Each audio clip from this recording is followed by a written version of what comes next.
I'm going to invite Nolan Bushnell and Shidan Gouran to the stage. Nolan, some of you may have read in his bio, it's the guy that invented Pong, is that right? Are you the man that began this whole process? That to me was the very first video game. I remember it. I'm old enough to know that this was... I stood on many shoulders. You stood on many shoulders. Well, they're now standing on yours. Anyway, Nolan is, he comes from this gaming world, and he's going to talk to Shidan about, this process by which you take an existing business model and apply a decentralized crypto type of model to it. I think it's a really interesting way to approach this particular question. So take it away, guys. Great. Hello, everyone. So just to introduce myself, my name is Shidan Gouran. I'm the CEO of Global Blockchain Mining. I'll give you a bit of history on global blockchain mining. Last year, I started what was one of the first publicly listed investment companies in the blockchain space. And we ended up focusing on becoming an incubator in the blockchain space. That company was called Global Blockchain Technologies. It still is, actually. And our first incubated company was what became one of the largest mining companies in North America, and that's Global Blockchain Mining. And our second company that will be spun out very soon is a exchange company where we're developing institutional exchanges around the world, one in the Middle East. So he'll be up next. That's very interesting, a trade finance platform in the Middle East, and a security token exchange in North America. And we haven't named that yet. And Global Blockchain Technologies itself is, Nolan and Zai, we've been working with them for quite some time and in discussions with them. And a lot of our holdings were actually in the entertainment and media space and the gaming space. And it's an area that I have a personal passion for. And, through our conversations, it became obvious that there's a lot of synergies between our companies and Nolan's company, X2. And those companies are merging, and Global Blockchain Technologies will be very much focused on the gaming and entertainment and media opportunities in the blockchain space. So when Robin asked me to speak about how to be a block-trepreneur at this conference, CES to me is about TV sets more than anything. It's about the TV industry, way more so than NAB, actually. And that's really been the cornerstone of this conference and the CES lobby group, essentially. So we'll talk about how blockchains can disrupt the business of TV. I think it's very relevant because it actually, any digital online network, any distribution network that's digital, like TV, the internet itself, can be is a low-hanging fruit as far as getting disrupted by these technologies. So it's actually a good example that can apply to many different areas. So how can the TV business really be disrupted by the blockchain industry? Well, there's a lot of middlemen in the TV industry. And by TV, I don't mean just your TV set, I mean video content, essentially.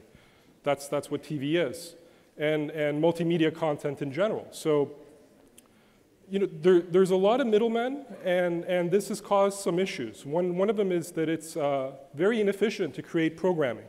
And the business model for the core of that industry, which is the content producers and studios, is really, really tough. And blockchains can really help that.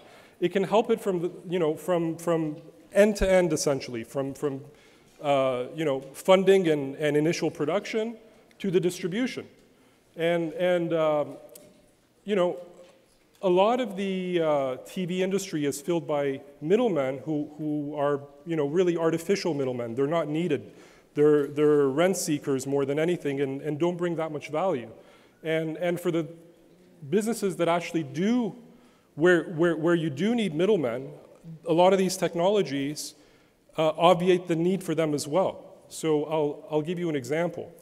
A TV broadcaster buys one antenna, buys one radio and system, and it can service pretty much everybody in its area. That's not the case with internet content, for example. So it's not like you can say today, well, I don't need the Netflix, the Amazons, and Googles of the world. You do, because scaling out, every user is an extra cost. So the costs of scaling are enormous. And blockchains actually even help from that perspective, because what they do is turn this global network, the internet, into something that's a fixed cost for distribution of costs, of material. And the reason you can do that is you can actually make that a tax of the whole network itself. So we'll talk about that as well.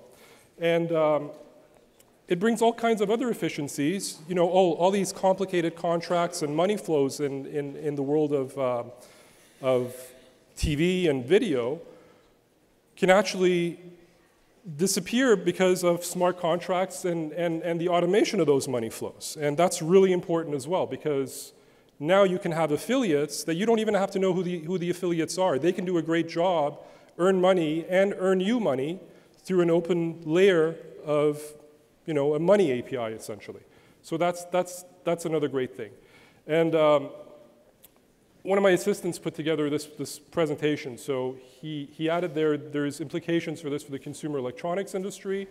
I'm not so sure there is. To be honest with you, I'm not really gung-ho on the consumer electronics industry. The electronics industry, and one of our partners that I'll be talking about, Amper, and others, I'm very, very excited about. But the consumer electronics industry, well, look, since TVs have gone from analog to digital, they've lost a lot of their magic. It's you know, a TV set is really a TV set. It's the same hardware pretty much in every single TV.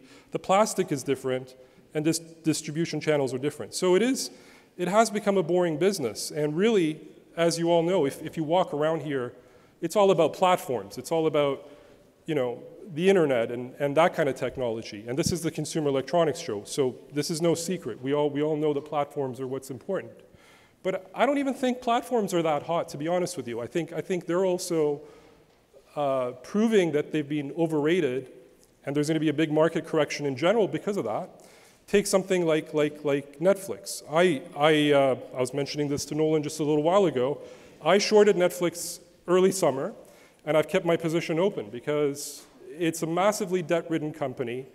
It has really horrible agreements because unlike real TV networks and cable companies and whatnot, it doesn't have the same relationships with studios and major content producers, and it pays enormous fees for those. And I just can't see how it's going to be able to compete with a Disney who is coming into the space, or, you know, Amazon who is actually beating the traditional industry in those models, right? So with today's technology, there's going to be a problem that we're going to not have a power law distribution as far as these gatekeepers go. We're going to have one or two, which is what really is the case today anyways. And that's horrible for consumers. It's horrible for innovation. And that's something that I think blockchains can change a lot as well. So what are blockchains? And you know, once when you understand that, I think it becomes clear how they can really help everything. Well, blockchains started by solving the problem of disintermediating the middleman in money, essentially. So, you know, today you need clearing houses for money, you need somebody to manage counterparty risk and whatnot. Blockchains really got rid of that and turned that functionality, distributed it throughout the whole network. And it turned the network essentially into a marketplace. And you don't have to worry about counterparty risk because everybody in the network can come into consensus on when something is done or not. And again, through automation, you can have the clearing done by the majority instead of one particular party. If you abstract that more, you can apply that to any kind of database, actually, because that's essentially what these things are, really, at the end of the day. It's a database. You can have an Uber that is actually spread out and turned into a commons, which is the whole network itself. Instead of them deciding who was right, who should get paid, you know, how long the trip was, the whole network together can come into consensus on questions like that. And that's really what blockchains do. They get rid of those kinds of middlemen and you know, turn them into service providers. So those middlemen who are rent seekers now become service providers who can compete, you know, a race to the bottom, which is exactly what it should be, and a race to who can deliver the most efficient, you know, functional unit for that service. And that's what blockchains really bring to it. And that's why they're so good for distribution networks. Now let's look at, you know, TV production initially and distribution as well, and some of the parties involved in that. So we have service providers. They're the people that actually do the real work, and those include movie producers, directors, the actors, everybody. And they tend to work with studios, and really big studios are the only people that can afford to pay talent right now. It's very hard for independent studios to come, and the studios really act like VCs today, where they aggregate all this talent, pay them a very small portion of what they're owed, and they're the ones that really pitch these products, these concepts to networks. And one issue is networks in the past, before, when the physical network and the aggregation network were the same thing. They had to be the same thing. So broadcast stations and networks really were the same thing.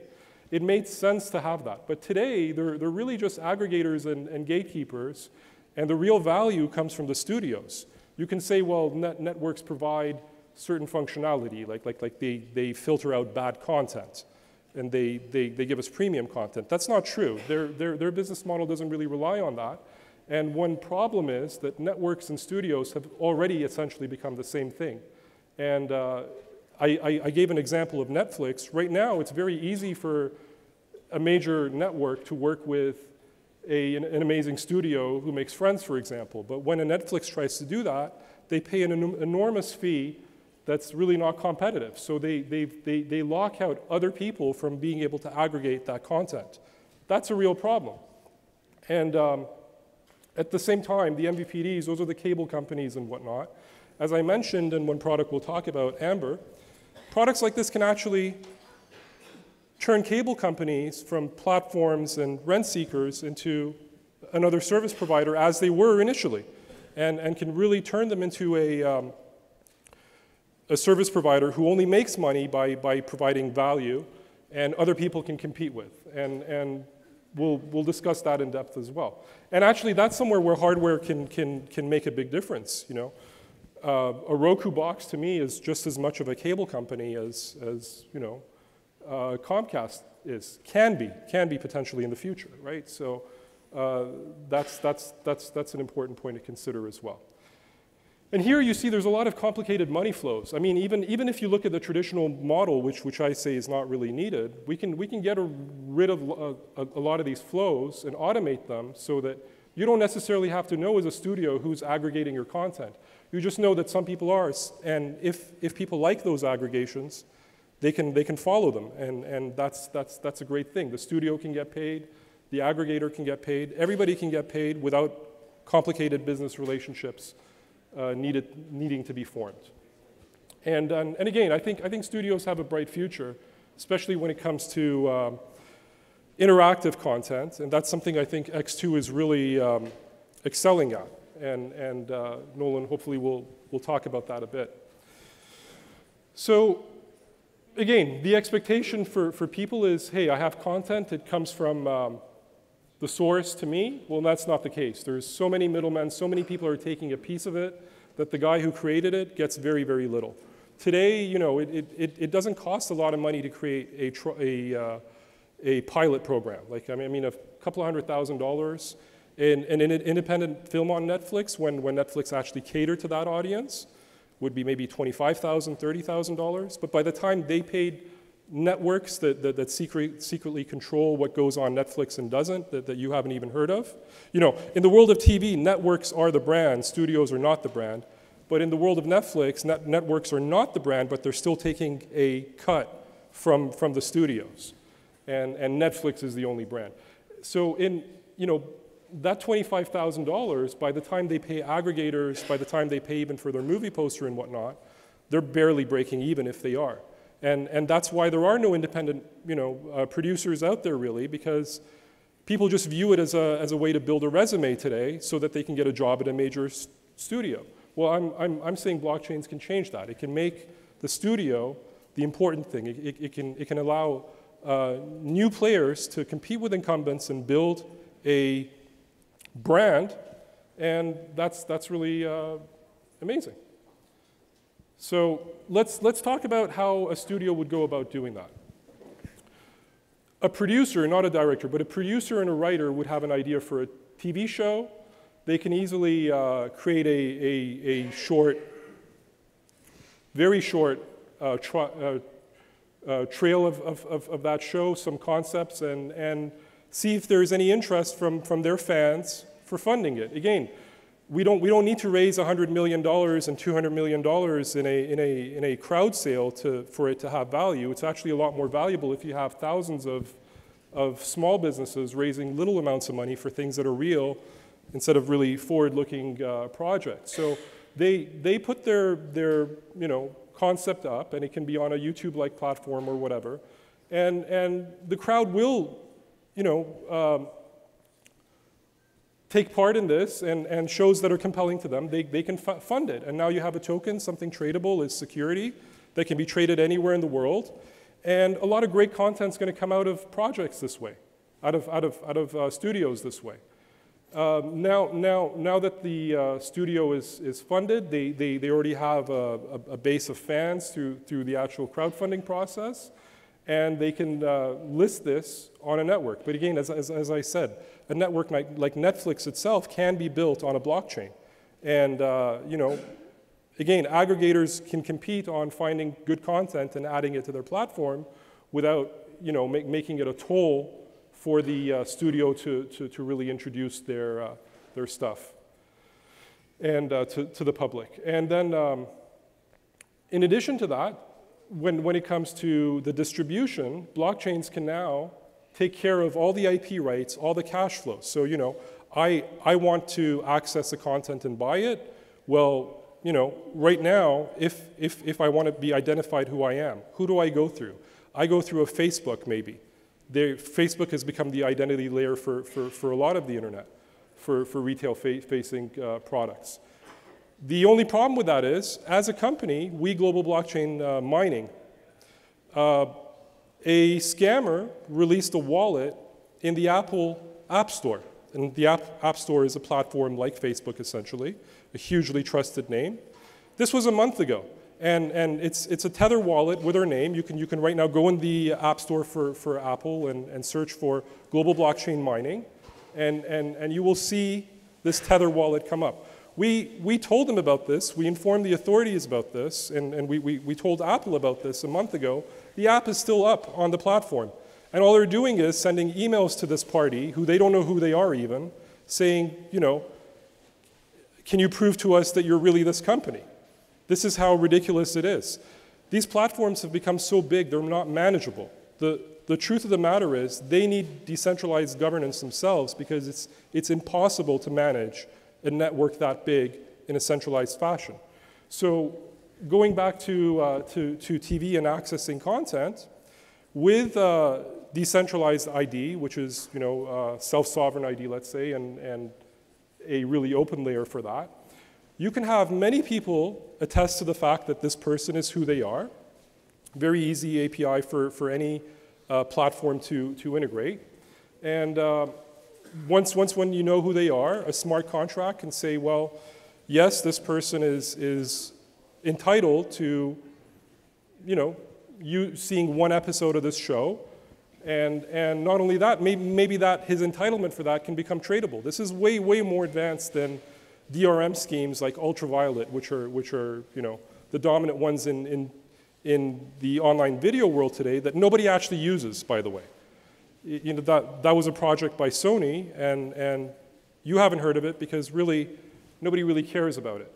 And here you actually have something that is usable. So now you know that you have access to it. You can watch your video.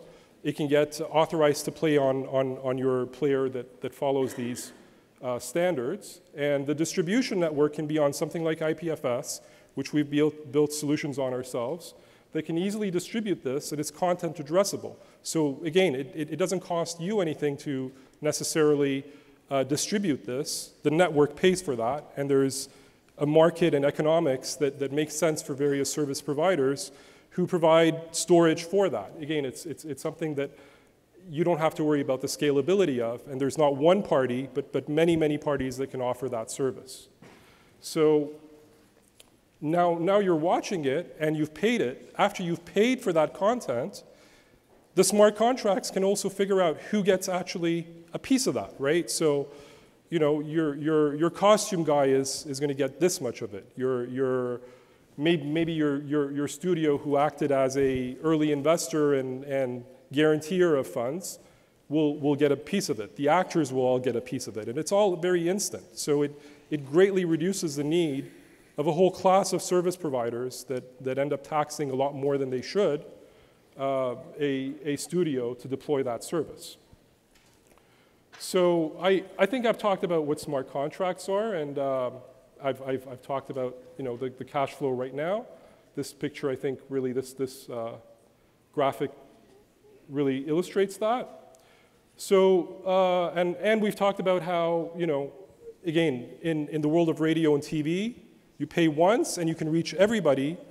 Blockchains and decentralized technology allow you to do that on a global scale, so you don't have to worry about costs. The more people there are actually on the network, the cheaper we'll get to distribute these things.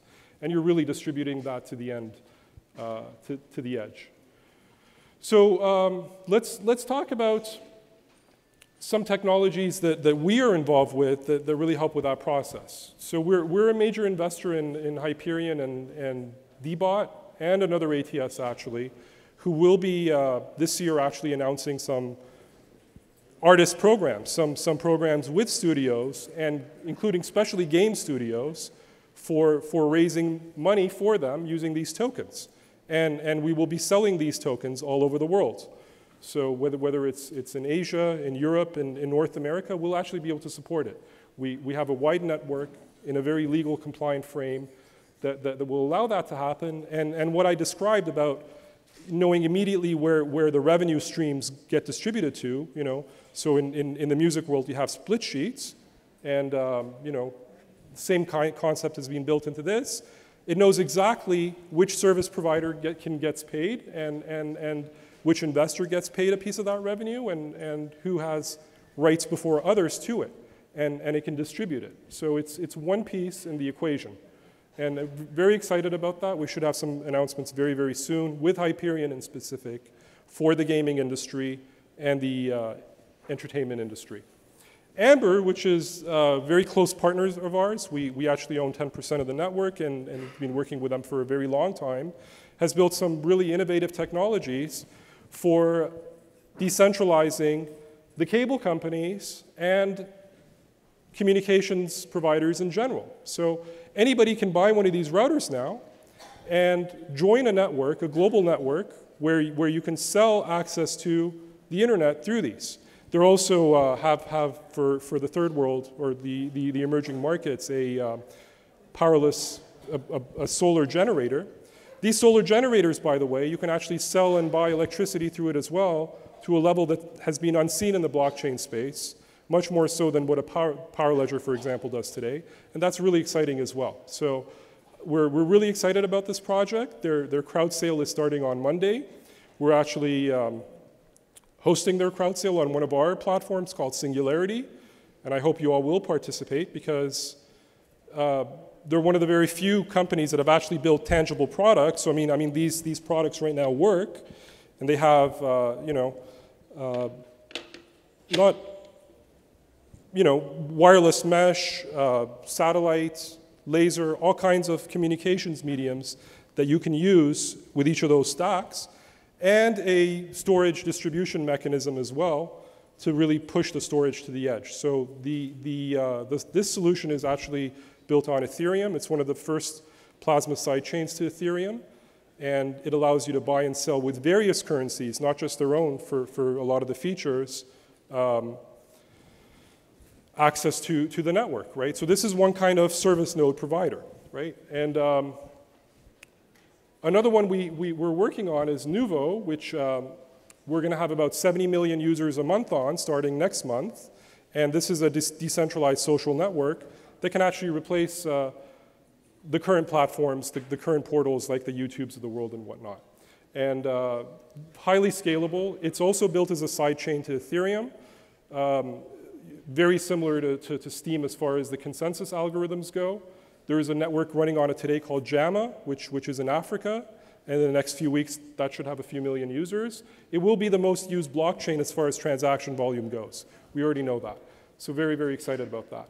Stratus is something we built on IPFS that will also be running on this device, actually. So, you know, I'm not going to talk anymore because I really want Nolan to speak. You know, he's the more interesting speaker here for sure. I don't know if you guys know about Nolan, but he started Atari and really kickstarted the whole interactive media world and the gaming industry. So with that, I'll leave that to you. Thanks.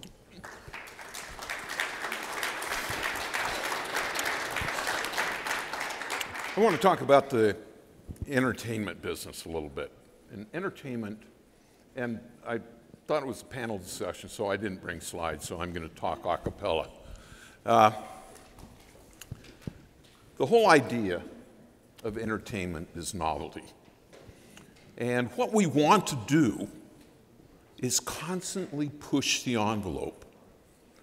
Believe it or not, as cool as Pong was, it doesn't pay the bills now. As wonderful as Gone with the Wind, as a movie, it doesn't pay the bills now. We're constantly on this quest for something new, something different, something weird. I love this business. It's a chaos factory. And if you can survive in chaos, man, you can have a good time. 'Twas Brillig and the Silty Toves did gyre and gimble in the wabe. All mimsy were the burrow groves, and mome the rats out gabe. Beware the jabberwock, my son, the claws that bite, the jaws that snatch.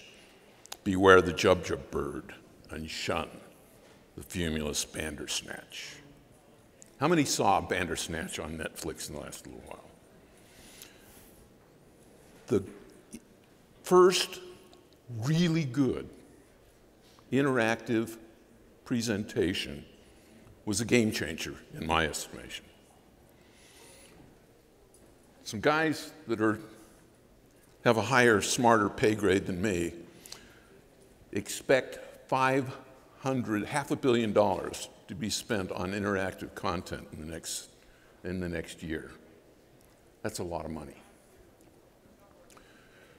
We at X2 are combining games and entertainment, movies, in new ways. We have 5 projects, and I'll explain briefly each one of them. How many have played Trivia HQ? How many have played Fortnite? If Fortnite and Trivia HQ had a baby, it would create X2 Riches. And X2 Riches is an island. It's an app. You can go there, time specific, 12:30 California, 6:30, 2 times a day, and you can go onto an island and you can hunt for treasure. And if you find anything, you get to keep it. It can be $1, it can be $10, it can be an Amazon gift card, it can be a 6-pack of Coke, it can be anything. It can be even a ticket, the golden ticket, entrance to the $1 million island at the end of the year. What's the problem? Why is that hard? Because we expect, Trivia HQ often has 500,000 people playing, but we expect most people to win something. So how do I get value to my winners if there's 500,000 of them on one day? Clearly, the blockchain comes to the rescue. Every player gets a loot sack, which is nothing more than a crypto wallet. We encrypt all the prizes in crypto. So we can give away crypto, we can give away tokens, we can give away a whole bunch of specious tokens. because believe it or not, there's a lot of crap out there. But we think that we can create this ecosystem, primarily advertiser supported, having really a lot of good fun. So, if Fortnite and Trivia HQ had a baby, watch for us about March 15th, and you'll be able to play Extra Riches. iOS app, Chrome. So, that's project one. Project two. What's a piece of technology that has now become a platform and is ubiquitous? Amazon Echo. Smart speakers. So, we've got a board game be available to you middle of February from Amazon, and it plays with Echo. It's a whodunit. It's called Saint Noir. And boy, I've got such a great video for that, but oh well. I'll try to do it with words. You are in a creepy town, think Twin Peaks, with a whole bunch of people that are bad. They kill people. So your job, playing the game, is to move from the bar to the sheriff's office to the high school and interview people. The suspects have to tell the truth, and they answer in their voice, but the perp can lie. And so now your job as a detective is to find out who's lying. It's a hell of a lot of fun. Available at a store near you. Since we're here in Las Vegas, we've got another project. It's called CryptoTrainer. There was a blockchain-enabled game, and think of blockchain as encapsulated DNA. And now we can let you own a horse. It's a racehorse. And you can race them. And it has characteristics that are standard. And they're really, really fun. And we have an indication that the sports books here in Las Vegas will allow us to race our crypto ponies, and people can wager on them because the security and the nature of that DNA is good.